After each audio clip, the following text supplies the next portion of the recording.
Hello everyone, welcome to Pablo's world. বর্ষাকালের মরশুম নিয়ে চলে এসেছি দুটো রেসিপি নিয়ে। একটা হচ্ছে পটলের আর একটা হচ্ছে কই মাছের রেসিপি। ভিডিওটা স্কিপ না করে লাস্ট অবধি দেখার অনুরোধ রইল। তাহলে চলো বানিয়ে ফেলি প্রথম প্রিপারেশনটা। প্রথম রেসিপিটা হলো কই মাছের রেসিপি।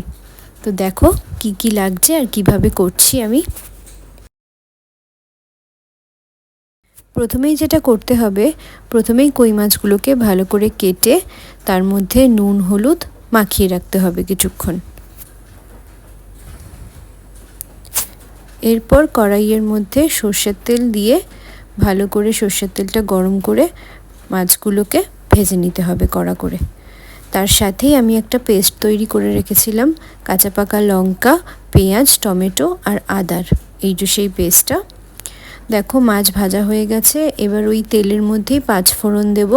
পাঁচফোড়নটা একটু গরম হয়ে এলে তারপর ওই পেস্টটা দিয়ে ভালো করে কষিয়ে নিতে হবে।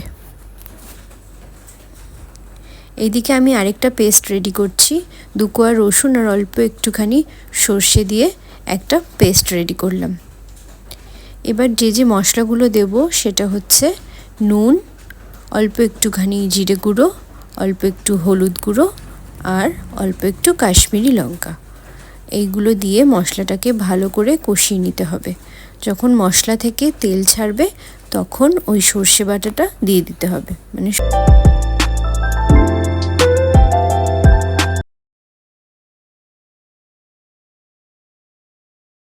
মশলা কষানো হয়ে গেছে। এরপর রসুন আর সর্ষে পেস্টটা দিয়ে দেবো। আর ওই পাত্রটার মধ্যেই অল্প একটু জল নিয়ে তার মধ্যে দিয়ে আবার কিছুক্ষণ ভালো করে নাড়াচাড়া করে কষিয়ে নিতে হবে। মশলা থেকে যখন তেল ছাড়বে তখন একে একে মাছগুলো দিয়ে দেবো। সর্ষে দেওয়ার পর বেশিক্ষণ একটা ফোটাবো না, নাহলে সর্ষের তিতকুটে ভাব চলে আসবে।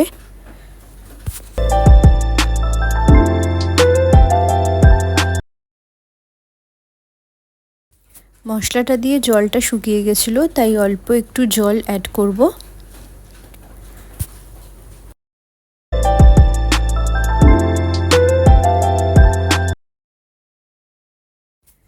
জল দেওয়ার পর 2-3 মিনিট মতো ফুটিয়েই তারপর মাছগুলো ছেড়ে দিলেই রেডি হয়ে যাবে কই মাছের এই প্রিপারেশনটা। এটা ভাত দিয়ে খেতে খুব ভালো লাগবে।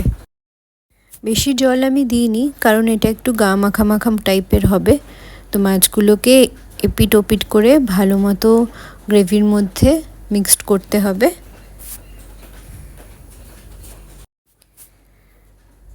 পাঁচ মিনিট মতো ফোটালেই ব্যাস রেডি হয়ে যাবে। এবার এই যে দেখো রেডি হয়ে গেছে কই মাছের এই রেসিপিটা। গরম ভাতের সাথে কিন্তু অবশ্যই খেয়ে জানিও কেমন হয়েছে।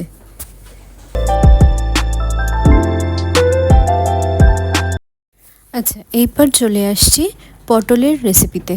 পটলগুলোকে হাফ হাফ করে খোসা ছাড়িয়ে দুভাগ করে কেটে জলে চুবিয়ে রেখে দিয়েছিলাম। এরপর কড়াই গরম করে তার মধ্যে সাদা তেল দিয়ে দিয়েছিলাম। যেহেতু পটলগুলো লাল লাল করে ভাজতে হবে এপিট ওপিট করে, তাই জন্য তেলটা পরিমাণে একটু বেশি দিতে হবে। পটল আমি ছেড়ে দিয়েছি তেলে। পটল ভালো করে লাল লাল করে ভাজতে হবে। পটল ভাজতে ভাজতে আমি ওইদিকে পেঁয়াজটা কেটে নিচ্ছিলাম। কেটে ওটাকে একটু ঘষে নিতে হবে। পেস্ট করলেও হতো, কিন্তু ঘষলে যে টেক্সচারটা হবে সেটা অনেক বেশি ভালো লাগবে খেতে। পটল ভাজা হয়ে গেছে। তো পটল ভাজার যে তেলটা ছিল সেটাও অনেকটা তুলে রেখেছিলাম। আর বাদবাকি তেলের মধ্যে সাদা জিরে, শুকনো লঙ্কা আর গোটা গরম মশলা একটু ফোড়ন দিয়েছিলাম।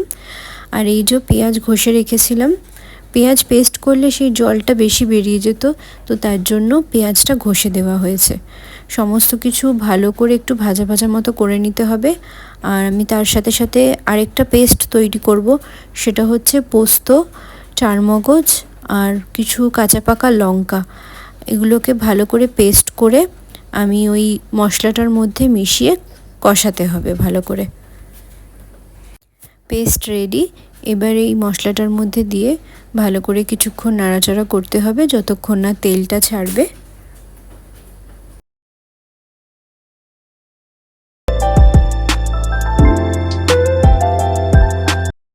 যেখানে পোস্ত আর চারমগজটা পেস্ট করেছিলাম সেইটার পাত্রটার মধ্যে আর একটু জল দিয়ে এই মশলাটার মধ্যে দিয়ে দিতে হবে। জলটা ভালো করে ফুটলে অল্প অল্প করে সাইড থেকে তেল ছাড়তে শুরু করবে।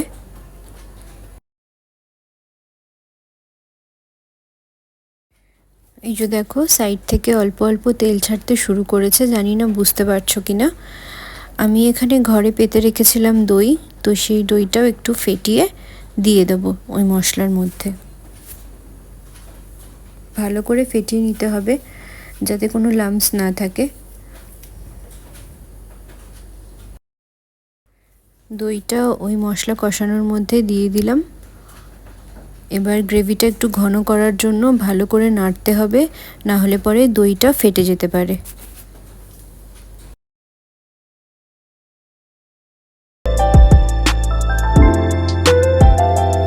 ব্যাস, এবার স্বাদ মতো নুন দিয়ে দিতে হবে। আমি নুন আগে দিইনি, খালি পটল ভাজার সময় একটু দিয়েছিলাম।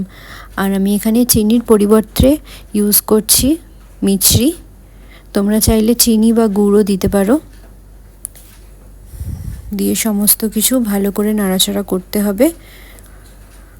এবার আমি ভাজা পটলগুলো ওই গ্রেভিটার মধ্যে দিয়ে দিলাম। গ্রেভিটার মধ্যে দিয়ে পটলগুলোকে একটু ভালো করে ফোটাতে হবে যাতে সমস্ত মশলা পটলগুলোর মধ্যে ঢুকে যায়। 5 মিনিট মতো চাপা দিয়ে রেখেছিলাম। এবার ঢাকা সরিয়ে হাফ চামচ মতো ঘি দিয়ে ব্যাস রেডি হয়ে গেছে আমার পটলের এই প্রিপারেশনটা। তোমরা বাড়িতে কিন্তু অবশ্যই ট্রাই করো, এটা রুটি, পরোটা বা ডাল ভাতের সাথেও খেতে খুব ভালো লাগবে। দুটো রেসিপি কেমন লাগলো সেটা কিন্তু অবশ্যই আমাকে জানিও। আর এরকম অনেক ভিডিও দেখার জন্য পাবলোস ওয়ার্ল্ডকে প্লিজ প্লিজ প্লিজ সাবস্ক্রাইব করো।